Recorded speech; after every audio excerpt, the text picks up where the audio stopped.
Hey, good Monday morning. Hope you're doing well. And you know, sometimes I'm sure you can relate. Things don't go according to plan. Here's a good example. I had a Monday morning moment from the past all ready to go for you guys this morning, and then Hurricane Ian happened. Yeah, and that changed everything. And here's why. I was reminded of a blog post. Yeah, a blog post that I had done 5 years ago after Hurricane Harvey and Irma. Remember those two? And then I go back to a video version of that blog post that I did in April of 2020. And I thought, you know what? I need to repost that because the message there, it's eternal and it's so necessary. Now, full disclosure, it's about 10 minutes long. And I know for some of you, that's way beyond your capacity to focus. But what I would recommend is you get a cup of coffee, you get on the treadmill, do something, and take a listen, because I think the message is really important, especially in light of what's been happening with this crazy storm. Okay, so sit back, take it all in, stay strong, keep the faith. We'll see you next time. This is the Intentional Faith video blog, and today is Monday, April 20th, 2020. That's a lot of 20s, ain't it, folks? It's your old buddy Chef Jordan coming to you again from the recording studio here in the man cave, and got to tell you, today's blog is all about this question. Where is God when I need him the most? Now, I got to be honest with you, I had not intended on going in this direction with today's Monday morning moment in this video blog. But I got the business section this morning's paper and I started reading it, and it really kind of blew me away. Here are a couple of the headlines. You ready? Bleak predictions for economy stacking up. Bleak. Here's another one that's appropriate for you millennials, which worries me even more. Under a cloud. Back-to-back crises hitting millennials especially hard. Now, I don't think I have to tell you that if you read those articles, there was not much good to be said. And it just got me to thinking that, sometimes you just got to wonder, where the heck is God? All right, so that's our topic for today.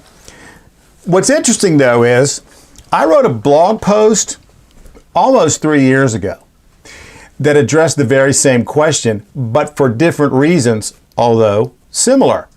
So let's get rolling with this. And the foundation for today's video blog actually comes from a blog post I wrote on September 18th, 2017. Now that date is important, as you'll see in a second, September 18th.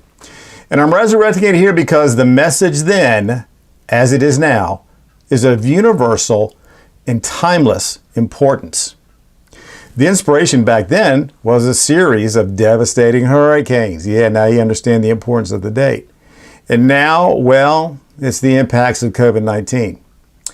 Regardless of the challenges we face in this life, there is only one thing that's absolutely certain, and we're going to dive right into that.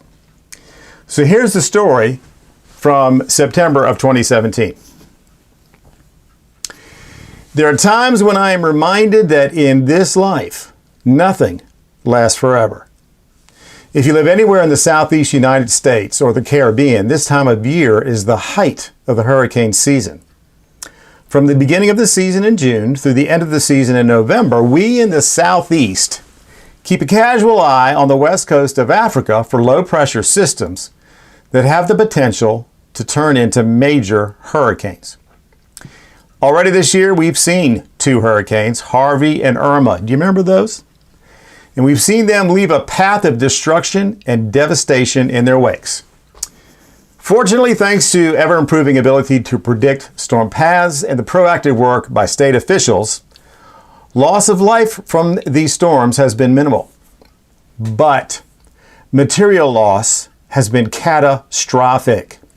Many, from southeast Texas to Florida and out to the Leeward Islands in the Caribbean, have lost literally everything.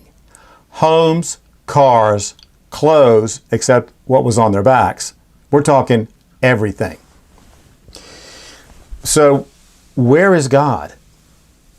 How many times in your life have you faced a situation and wondered, how can God let this happen? Or how about this? Where is God now that I need him the most? I imagine a great number of folks who are suffering as a result of these storms and now COVID-19 are wondering those same things right now. I know I've asked the same question a number of times in my life. More times than not, I didn't get an answer, at least not right away.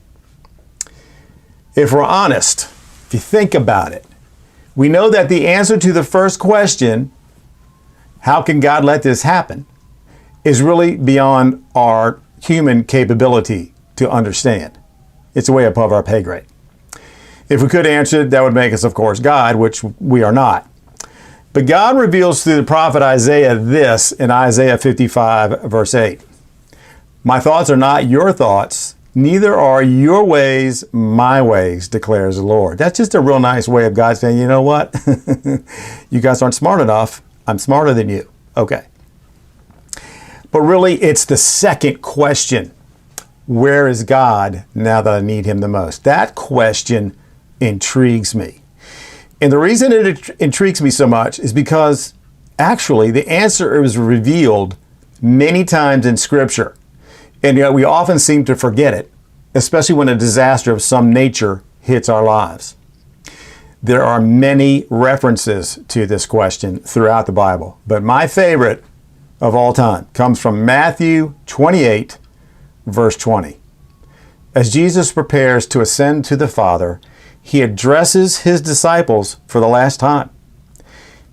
His final words to them and to all of us, and surely I am with you always, to the very end of the age. Okay, not just sometimes, not just whenever he feels like it, always. And not just for a day or two, or a month or a year, but to the very end of the age, which means forever. You know, that assurance gives me such great comfort. And I cling to it. I cling to it during times of great loss and uncertainty like we're facing right now. When all else is gone, we know the Lord never leaves us. Cling to that. So what about the things that really matter?